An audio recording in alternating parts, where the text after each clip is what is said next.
Hello everybody, welcome to my channel. Okay, so today I just want to talk about why I share my stories about childhood and why I think it's so important. But before I do, I'm gonna just read something. It's very short. I'm just gonna read it. Hold on 1 second. Give me a second.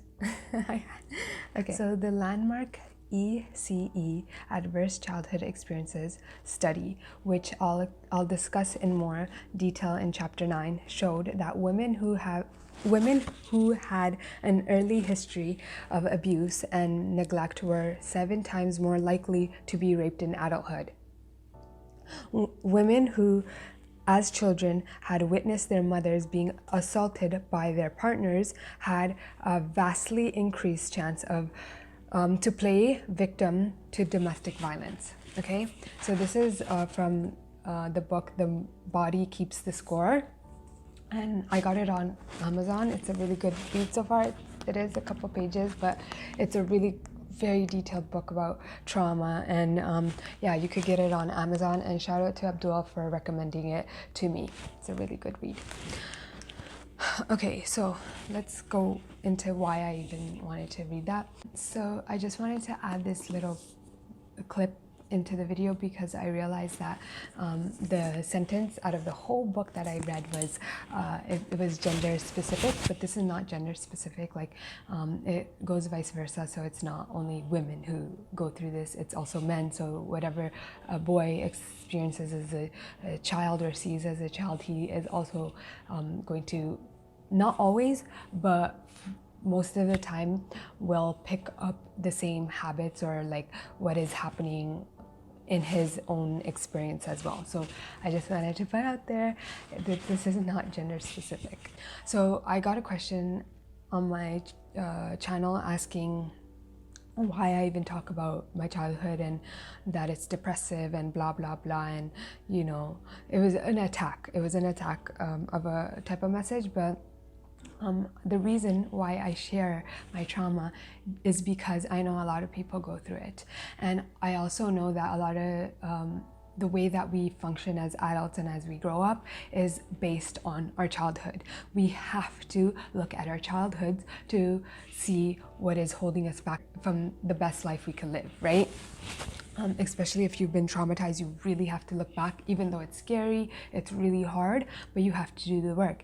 And sometimes, and most of the time, like, okay, when you're a child, if you're growing up with parents or a single parent or whichever place you're growing up in, if it's in a orphanage, I don't, like, wherever you're growing up, your brain is very underdeveloped, right?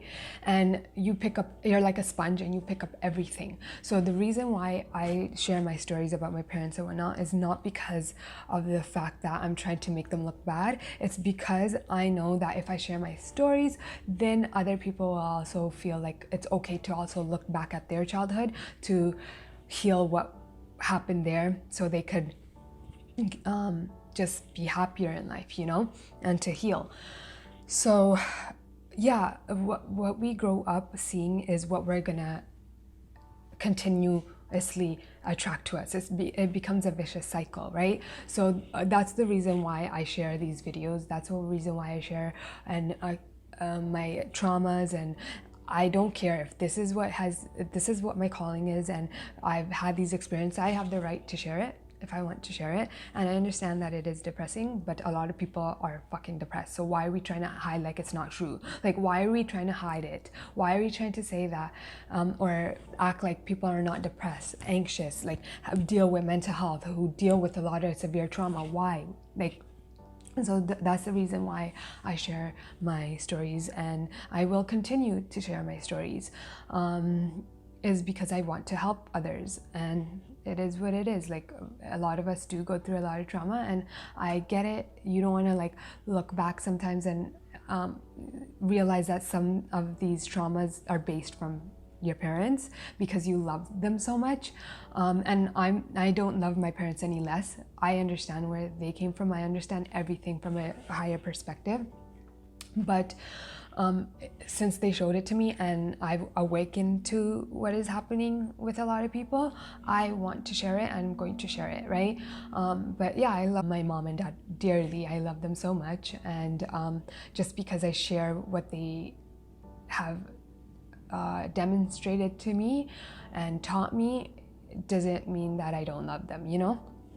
And I don't want to make any of my videos to make it seem like you should hate on your parents because your parents tried your best, unless like in your heart, like they did some fucked up foul shit. That's your decision. If you hate on your parents, that's your decision, but that's not the message that I'm trying to send out there, you know what I mean? It's just to look back, be brave enough to look back that maybe you did go through some fucked up shit, and in order to start living more free and light and happier and being more at peace in your mind and having more control over your mind, body and soul, it's just crucial that you look back at your childhood. And I almost forgot until I said mind, body and soul, but I also wanted to let you know, if you don't know already, I have a book called Growing Young, Mind, Body and Soul Cohesion. I don't know if this is it blurry? Oh, okay. Okay, so if you are interested in that, it's on Amazon, and it's pretty much what I'm talking about. It's about childhood healing. And that's it, I guess. Until next time, peace and love.